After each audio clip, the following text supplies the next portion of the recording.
अस्सलामुअलैकुम। Welcome to Harvard Academy. CSS की ये मेंटरशिप की हम कंप्लीट आपको सीरीज़ प्रोवाइड करेंगे जिसमें आपकी कंप्लीट अंडरस्टैंडिंग होगी सीएसएस के हवाले से। काफ़ी सारे ऐसे क्वेश्चंस होंगे जो आपने पूछने होंगे, वो आप पूछ भी सकते हैं कमेंट्स में। लेकिन हम कुछ ऐसे सवाल जो एस्पिरेंट्स जानते हुए भी या सम टाइम वो सही उसको एनालाइज नहीं कर सकता कि उसके माइंड में चल क्या रहा है। तो सबसे इम्पॉर्टेंट जो क्वेश्चन किसी भी एस्पिरेंट के माइंड में आता है वो है do I have the ability to do C S S, क्या मैं सी एस एस कर सकता हूँ। इसका सवाल का जवाब जो टॉपर होता है उसके माइंड में भी होता है, क्योंकि जब तक उसने एग्ज़ाम नहीं दिए होते तो उसके माइंड में चीज़ें क्लियर नहीं होती और उसको नहीं पता होता कि मैं किस जगह पे खड़ा हूँ।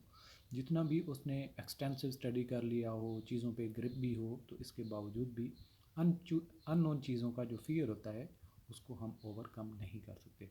तो आज हमने 10 स्टेप्स इन्हीं पे बात करनी है जिसमें आप अपने इन सवालों का जवाब पा सकते हैं कि आप सी एस एस कर सकते हैं, बशर्ते कि आप इन 10 पहले स्टेप्स को फॉलो कर लेते हैं या इनको आप अपने लिए रूल बना लेते हैं, तो आपके लिए सी एस एस करना आसान हो जाता है। सबसे पहला जो स्टेप होगा वो है understand the C S S exam. C S S का एग्ज़ाम कैसे होता है? डेफिनेटली ये 1200 मार्क्स का होता है जिसमें 600 कंपलसरी सब्जेक्ट्स होते हैं और 600 के आपने ऑप्शनल चूज़ करने होते हैं। लेकिन आपको उनकी आउटलाइन का भी पता होना चाहिए, उनके कंटेंट्स किस तरीके से डिज़ाइन किए गए और उस टॉपिक सब्जेक्ट के कंटेंट्स किस डेप्थ तक आपने कहाँ से तैयार करने हैं। ये बहुत इंपॉर्टेंट बात है, क्योंकि ज़्यादातर जो एस्पिरेंट्स हैं सी एस एस स्टार्ट करते हैं तो उनके अंदर काबिलियत हर एक के अंदर होती है, नो डाउट। इसमें कोई शक वाली बात नहीं है कि किसी में काबिलियत नहीं हो। इसकी वजह ये है कि जिसने सिंपल बैचलर किया हो तो वो ज़्यादा एंथुजियास्टिक होता है, वो ज़्यादा जज्बा लेके चलता है कि मैंने ऐसे लोगों से कम्पीट करना है जो मास्टर किया हुआ है, जिन्होंने एम फिल किया हुआ है। तो उसका जो टाइम कंज्यूम करना स्टडी के लिए वो ज़्यादा होता है दूसरों की नस्बतन, क्योंकि वो ऑलरेडी फील कर रहा होता है कि मेरे अंदर स्पेस है जो मैंने दूसरों से कम्पीट करना है। सो सी एस एस को लेके चलने के लिए जो काबिलियत की बात है हर एक में होती है, लेकिन मसला क्या होता है कि चीज़ों की क्लैरिटी नहीं होती, डायरेक्शन की लैक होती है उसमें। जो चीज़ें होती हैं वो अनक्लियर होती हैं, सही प्रॉपर गाइडलाइन नहीं होती, उससे वो इंसान वहीं पे रुक जाता है, प्रॉपरली अपने टाइम को यूटिलाइज़ नहीं करता, सही डायरेक्शन में मूव नहीं कर सकता। ये 3-4 जो बातें मैंने की हैं ये डेफिनेटली अगर आपको भी फेस कर रहे हैं तो आपको ये आने वाली जो चीज़ें हैं अच्छे तरीके से हेल्प हो जाएगी। सबसे पहले तो अपने सब्जेक्ट्स को शॉर्ट लिस्ट कर लें। जो कंपलसरी में तो चॉइस नहीं है, लेकिन ऑप्शनल को बड़े वाइजली चूज़ करें। First time C S S नहीं भी कर पाते तो उनको दोबारा चेंज ना करें। कोशिश करें कि जिन पे आपकी ग्रिप हो उनको बेहतर से बेहतर बनाने की कोशिश करें। कोई नया एरिया का सब्जेक्ट ना लें जिसमें आपकी ग्रिप ना हो और या जो बाद में आपको चेंज करना पड़े।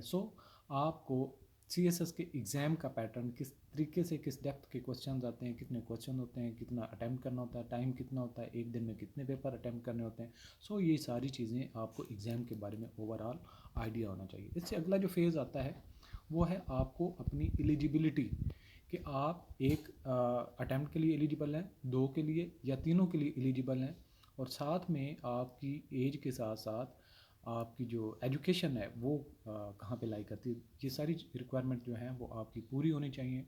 जो बाकी साइकोलॉजिकल या बाकी जो फिज़िकल स्टैंडर्ड्स वगैरह रिक्वायर्ड होते हैं वो भी उन एलिजिबिलिटी पे आप पूरा उतरते हों। ये एलिजिबिलिटी का भी ओवरऑल क्राइटेरिया आपको पता होना चाहिए, और हमारे चैनल पे इसके ऊपर काफ़ी सारी वीडियोस भी आपको ऑलरेडी जो हमने डिस्कस की हुई हैं वो मिल जाएंगी।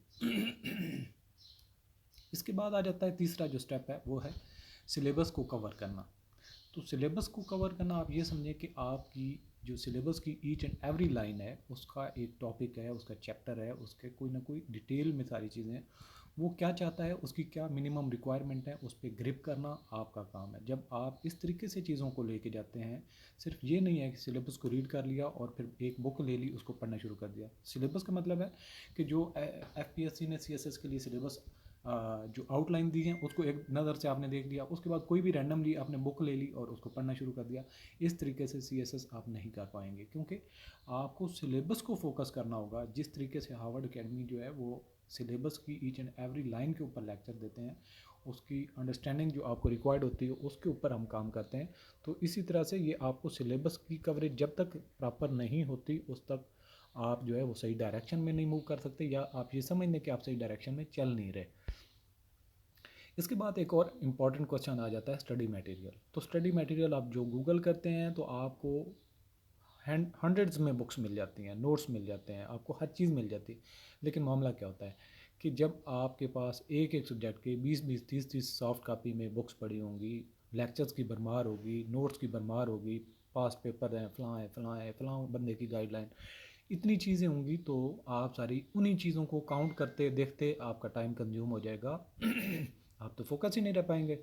सो वाइजली चूज़ करें एक बुक, या फिर जो सिलेबस की आउटलाइन है वो आपके लिए बेस्ट है हर टॉपिक पे, जो कि आपको वर्किंग करनी चाहिए एक एस्पिरेंट को। लेकिन हार्वर्ड अकेडमी उसके लिए खुद वर्किंग करके आप लोगों के लिए वो नोट्स बेस्ड लेक्चर्स प्रिपेयर करके आपको उसके ऊपर देते हैं। तो उससे क्या है कि आपको स्टडी मटेरियल में कभी भी कंफ्यूज नहीं होना। उसको शॉर्टली टाइम दें, एक दिन के अंदर या 2 दिन के अंदर एक सब्जेक्ट का सिलेबस डिफ़ाइन करें, बुक डिफ़ाइन करें, और उसके बाद उसी को फोकस करें, इधर उधर जाने की ज़रूरत नहीं है, और सिलेबस की आउटलाइन को कभी भी ना भूलें। इसके बाद आ जाता है टाइम मैनेजमेंट। मतलब कुछ ऐसे एस्पिरेंट्स होते हैं, जॉब कर रहे होते हैं, कोई फुल टाइम स्टूडेंट होते हैं, कोई वर्कर्स होते हैं, व्हाट्सएवर जो भी उसकी रिक्वायरमेंट होती है, या किसी तरह से भी कोई इंसान बिजी होता है। लेकिन आपको एक अपना टाइम मैनेज करना होगा। पर डे के लिहाज से आपको 3 to 4 आवर जितना आपके लिए कन्वीनियंट है, ताकि आपकी बाकी रूटीन की लाइफ है वो भी डिस्टर्ब ना हो, नींद भी डिस्टर्ब ना हो, आपकी फ़िज़िकल एक्टिविटीज़ भी साथ में चलनी चाहिए। सो प्रॉपरली टाइम को मैनेज करें, जिससे आप प्रॉपरली उसको टाइम दें। कोई एक आधे दिन छुट्टी या आधा टाइम मिस हो जाता है तो कोई बात नहीं, टाइम को आगे थोड़ा सा शिफ्ट करके उस दिन भी कुछ ना कुछ आपकी लर्निंग होनी चाहिए, या फिर आपके पास कुछ स्टफ़ ऐसा होना चाहिए जो रैंडमली जब आप अपनी स्टडी प्लेस पे अवेलेबल नहीं हैं, कहीं पे भी इधर उधर हैं, तो आप उसको एक्सेस कर सकते हैं अपने टाइम को विदाउट वेस्टिंग। किसी जगह पे किसी का वेट करना पड़ जाता है, तो टाइम को वेस्ट करने के बजाय अपनी चीज़ों को आप गो थ्रू कर सकते हैं, टाइम को लेके जा सकते हैं। ये तो हो सकता है 4 आवर की बजाय आप 2 आवर पे आ जाएं, लेकिन ये कोशिश करें कि आपका दिन मिस ना हो। इसको कहते हैं टाइम मैनेजमेंट। हर सब्जेक्ट के लिए, हर टॉपिक के लिए, हर बुक के लिए आपके पास टाइम होना चाहिए। इसके बाद आ जाता है जी प्रैक्टिस पास्ट पेपर्स। जो आपके पास पेपर हैं उनको भी ओवरव्यू करें, लेकिन उस वक्त जब आप पहले सिलेबस की आउटलाइन पे ग्रिप कर चुके हों। फिर आप पेपर को देखें, जो पास्ट पेपर हैं किस तरह से आए थे, कोई ऐसा एरिया तो नहीं है जो आपको लेक्चर दिए गए हैं या फिर जो आपके पास बुक अवेलेबल है उसमें प्रॉपरली वो कवर नहीं किया गया। तो ऐसे टॉपिक्स को हाईलाइट कर लें, हाईलाइट करके उनके अलग से नोट्स बना लें। वो मुख्तलिफ आपके सोर्सेज हो सकते हैं, वो आप गूगल कर सकते हैं, वो मुख्तलिफ दूसरी किसी की बुक को देख सकते हैं, ऑनलाइन रीड कर सकते हैं। किसी तरह से भी आपको वो टॉपिक तैयार करने, कोई भी टॉपिक, सिंगल टॉपिक भी आपको मिस नहीं करना। तो ये हो जाती है एक पास्ट पेपर को देखने से पहले अपनी स्ट्रेंथ इस तरह से हो कि पास्ट पेपर को अंडरस्टैंड कर सकें। ये नहीं है कि सिर्फ पास्ट पेपर को रीड करना है कि किस तरह से पेपर बना हुआ, बल्कि आपने वो इस तरीके से देखना है कि पास्ट पेपर में जो कोई क्वेश्चन दिया गया है उसको प्रॉपरली अगर आपको अटैम्प्ट करना पड़े तो मिनिमम रिक्वायरमेंट जो 3 to 4 पेजेस पे अटैम्प्ट करने वाली बात है वो आप अटैम्प्ट कर सकते हैं या नहीं। कोई ऐसा क्वेश्चन या टॉपिक तो नहीं है जिसमें आप कंफ्यूज हो रहे हैं। सो ये चीज़ों को आपने क्लियर करना होगा। इसके बाद आ जाता है नेक्स्ट हमारा सीक गाइडेंस।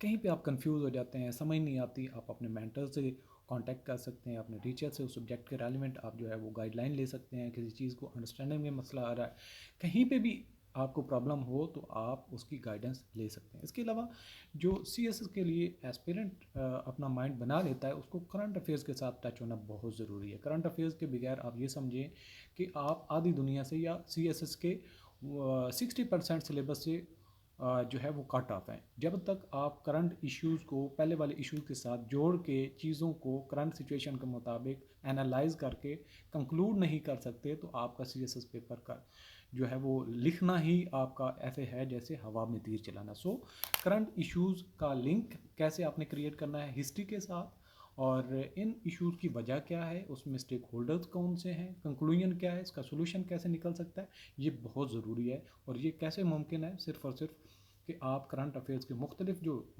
एरियाज़ हैं, ऑप्शन हैं, सोर्सेज हैं, उनके साथ कांटेक्ट में रहें। लेकिन ये कोशिश करें कि जो आप फोरम यूज़ कर रहे हैं वो बायस ना हो, कोई पॉलिटिकल उसके अंदर मोटिव्स ना हो जो बंदा बात कर रहा हो, बल्कि एक रेशनल बात, रेशनल सोर्सेज को आपने तलाश करके अपने आप को तैयार करना हो, क्योंकि आप सियासत में हिस्सा नहीं लेने जा रहे बल्कि आप एक एग्ज़ाम को पास करने जा रहे हैं।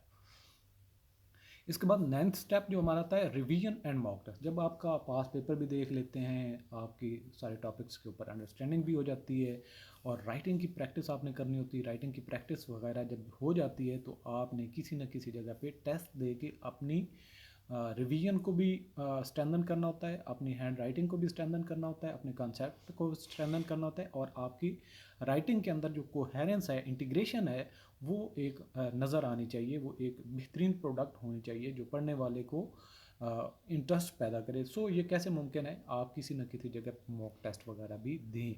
इसके बाद जो लास्टली हमारा स्टेप आता है कि मेंटल एंड फिज़िकल प्रिपरेशन। आप मेंटली तौर पे ये ना कभी फील करें कि आप किसी से कमतर हैं, और फिज़िकली आप ये ना हो कि आप 6-6 घंटे, 8-8 घंटे, 10-10 घंटे पढ़ते जा रहे हैं और आपके पास कोई और फिज़िकल एक्टिविटी नहीं है जिससे आप अपने आप को कमज़ोर फील करेंगे। आहिस्ता आहिस्ता अपने जो है वो एनर्जीज़ आपकी लूज़ होना शुरू हो जाएंगी, आपका कॉन्फिडेंस लूज़ होना शुरू हो जाएगा। इससे क्या है, आपने अपने आप को मेंटली स्ट्रॉन्ग करने के साथ साथ फिजिकल एक्टिविटी भी कोई करनी चाहिए। आपको वॉक करना चाहिए, जॉगिंग करनी चाहिए, आपको हेल्दी फूड, हेल्दी डाइट, ये अपनी प्रॉपर रूटीन के साथ मेंटेन करनी चाहिए, ताकि आप हर लिहाज से एक एनर्जेटिक होकर जब स्टडी करें तो चीज़ें आपको मेमोराइज हों, याद हों। जब आप कमज़ोर हो जाएंगे या अपना टाइम पे खाना नहीं खाते, टाइम पे पानी नहीं पीते, उससे क्या है कि आपकी मेमोरी पे बैड इफेक्ट जाता है, चीज़ों को याद रखने में दुश्वारी होती है, चीज़ें भूलना शुरू हो जाती हैं।